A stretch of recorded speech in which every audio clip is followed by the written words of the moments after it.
Pertemuan Dai Kristologi Nasional adalah amanah Dewan Syuro dan program kerja KNAP 2017. Pentingnya kita mengadakan Multaqo Dai Mu'alaf dan Kristolog Nasional ini adalah bagaimana kita mewujudkan satu visi kita untuk menyatukan bahwa perlunya kita ini beramal jama'i dalam rangka menghadapi berbagai tekanan-tekanan yang dilakukan oleh musuh-musuh Islam. Hadir juga di antara kita bukan hanya dai-dai kristolog dari Indonesia, tapi juga ada dari perwakilan dari Malaysia. Ada juga perwakilan dari Sabang sampai Merauke yang berkumpul di tempat ini untuk menyatukan visi. Mudah-mudahan acara Multaqo Dai Mu'alaf dan Kristolog Nasional ini akan membawa keberkahan buat kita dan akan bisa menyusun langkah-langkah ke depan kita seperti apa, dan insya Allah nanti akan kita rebutkan secara bersama-sama.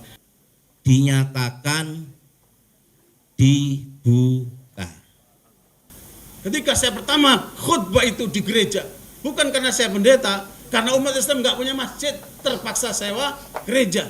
Akhirnya kita dorong umat untuk mengumpulkan dana dan alhamdulillah kita berhasil beli gereja. Kita rubah jadi masjid. Sampai sekarang berdiri tegak itu di Australia, di Sydney.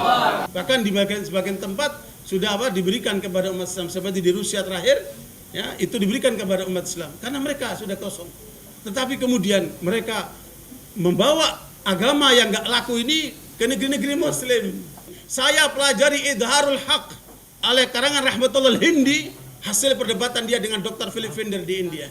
Saya pelajari kata per kata, dan dari situlah saya jadi Ahmadiyyat yang sekarang. Takbir! Allah.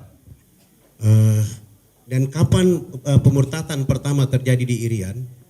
Pemurtatan pertama itu terjadi tanggal 5 Februari 1855, di mana Sultan Tidore mengantar Pendeta Otto dan Gessler masuk di Mansinam. Sebelumnya agama Islam enjoy, happy di sana. Tapi setelah Tidore mengantar Pendeta Otto dan Gessler, di sanalah mereka membuat strategi. Kalau sudah miskin, kalau imannya nggak kuat, kita akan menjadi seorang murtadin. Menurut Injil Matius pasal 28 ayat 19, karena itu pergilah, jadikanlah semua bangsa muridku dan baptislah mereka dalam nama Bapa dan Anak dan Roh Kudus. Menurut Injil Markus pasal 16 ayat 15, ya, pergilah ke seluruh dunia, beritakanlah Injil kepada segala makhluk. Nah, berdasarkan dua ayat ini, mereka merasa yakin agama mereka itu agama untuk seluruh dunia, seluruh alam semesta. Almarhum kepingin setiap kota itu, setiap daerah itu ada kristolognya, sehingga setiap ada misi yang akan yang masuk mesti akan harus mundur dulu karena sudah ada kristolog dan sebagainya. Pemurtatan ke pedesaan itu kalau bagi-bagi bantuan untuk sepeda motor lakukan hari apa? Ustaz, Jumat. Kita perlu juga mencari kerjasama dan dalam internasional di tempat-tempat lain, baik dalam bidang akademisnya maupun teknologi, bagaimana kita bisa mendukung gerakan misionaris ini. 2010 Indonesia punya muslim 209.120.000 atau sekitar menyumbang 13,1% daripada populasi Islam di seluruh dunia. Tapi secara populasi dunia kita stagnan bahkan turun. Yang naik siapa? Yang naik orang India. Nah, termasuk mungkin kita juga lihat pengakuan daripada Murtadin Saifuddin itu kan, bagaimana Islam itu kejam, boleh membunuh yang tidak seagama dengan mereka. Jadi katakan Islam kejam, sedangkan Kristen kasih. Yang kedua soal poligami, baru yang terakhir kaitannya dengan masalah bahwa Islam tidak menjamin keselamatan. Apa buktinya? Nabi Muhammad saja minta diselawatkan, minta didoakan, sedangkan Yesus sudah menjamin keselamatan. Dulu kami dengan almarhum Pak Ramli itu kalau mengadakan pembinaan-pembinaan ke daerah itu agak sulit sekali untuk membentuk lembaga-lembaga yang menghadang kepemurtadan ini. Sekarang alhamdulillah, apalagi sudah terbentuknya KNAP. Bahwa Yesus itu manusia, bahwa di sini lahir 4 sebelum Masehi di Galilea, tinggal sampai dewasa di Galilea, memiliki adik perempuan, secara berkala mengunjungi Bait Allah.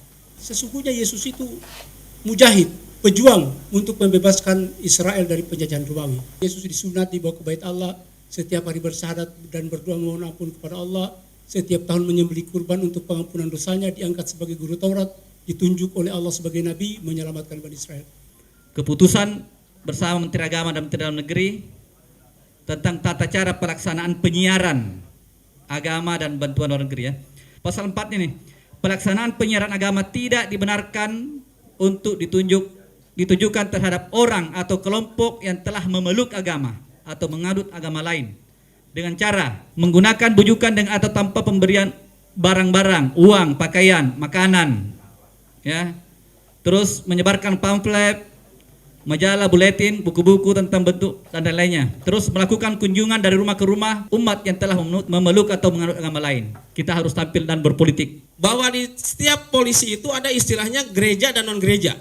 Kalau yang gereja berarti dia sudah legal, punya izin, ya. Tapi kalau yang NG non gereja berarti itu adalah yang bermasalah. Rumah yang dijadikan tempat ibadah. Ini sebetulnya yang harus diprotes. Saya punya bukti lagi satu orang yang disembuhkan dalam pembaptisan tersebut, kemudian ketika pulang sakit lagi. Kemudian nelpon kepada panitia, kenapa anak saya sakit lagi? Kata si panitia, berarti anak bapak belum menerima Tuhan dalam hatinya.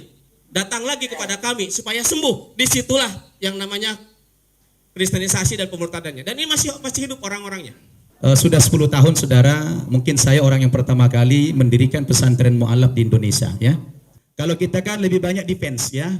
Kita menjaga gawang, tapi saya berpikir kenapa saya terinspirasi melakukan ekspansi ini? Karena saya waktu keliling ceramah di Amerika dan Kanada, saya jumpa dengan orang-orang Pakistan di Kanada.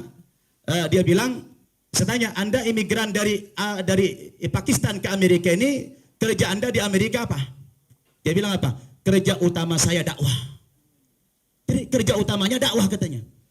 Bukannya Anda kerja di kantor ini, di perusahaan ini. Oh, itu kerja sambilan saja memenuhi nafkah keluarga saya. Kerja utama saya dakwah. Kita harus pelajari dulu psikologi masyarakat itu, ya. Nah, saya pendekatannya dengan pendekatan dakwah bil hal dan itu lebih masuk. Jadi saya membangun seperti multi level marketing. Jadi ini masuk Islam saya bina, kemudian dia mengislamkan ayah ibunya. Harus tidak boleh lalai dari 5T. Tadlil, penyesatan. Dari Islam menjadi murtad kembali. Kedua adalah tajhil, membuat manusia muslim itu menjadi bodoh.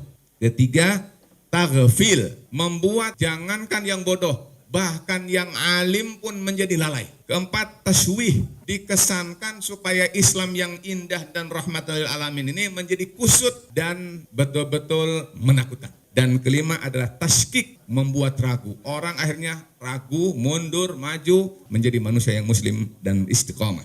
Dia murtad, sekarang harus jadi muslim kembali. Apa yang kita lakukan? Satu, memastikan faktor kelemahan intern. Memastikan kekuatan ekstern. Peta kristenisasi sekarang dan mendatang. Upaya reislamisasi secara terstruktur dan terukur. Pembinaan pasca reislamisasi.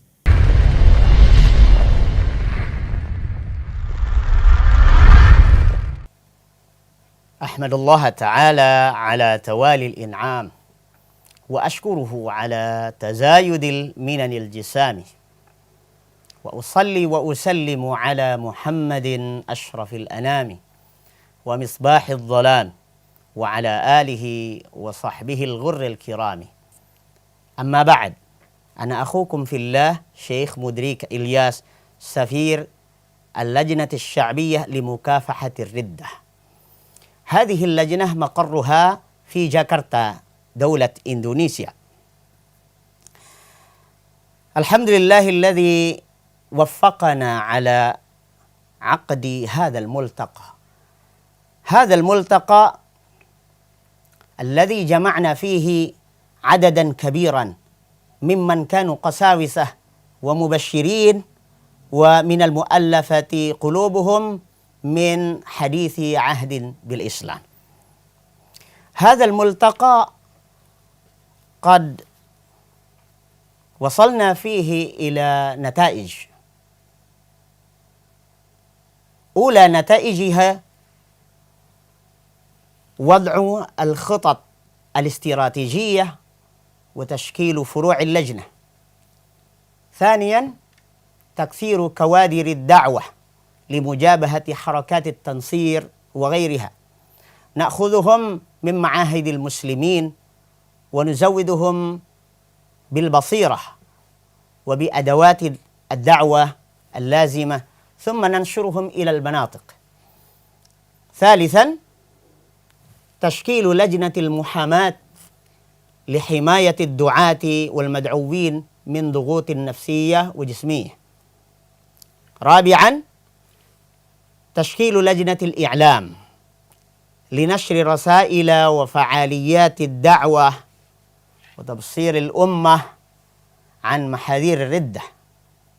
خامسا، تشكيل لجنة السياسيين والاقتصاديين والخبراء بواقع الأمور ومآلاتها. سادسا، تسهيل سبل للعلاقات الخارجية مع دول العالم الإسلامي. وهذا الملتقى سنتبعه بملتقى ثاني في أقرب وقت ممكن إن شاء الله تعالى. فانتظروا أيها المشايخ، انتظروا أوانه ولا يفوتكم فوائده. ولكن هذا الملتقى الثاني يكلفنا مبلغ كبير جدا، ميزانيته 375,000 روبية. 300,075,000 روبية. بدون مساعدتكم وتبرعاتكم كاد يستحيل أن يكون هذا الملتقى في أقرب وقت. فنرجو منكم المساعدات والتبرعات، فالله سبحانه وتعالى يتولى الأجر الجزيل وسيثيبكم بجناته النعيم. أقول قولي هذا وأستغفر الله لي ولكم، وصلى الله على نبينا محمد وآله وصحبه وسلم، وآخر دعوانا أن الحمد لله رب العالمين، والسلام عليكم ورحمة الله وبركاته.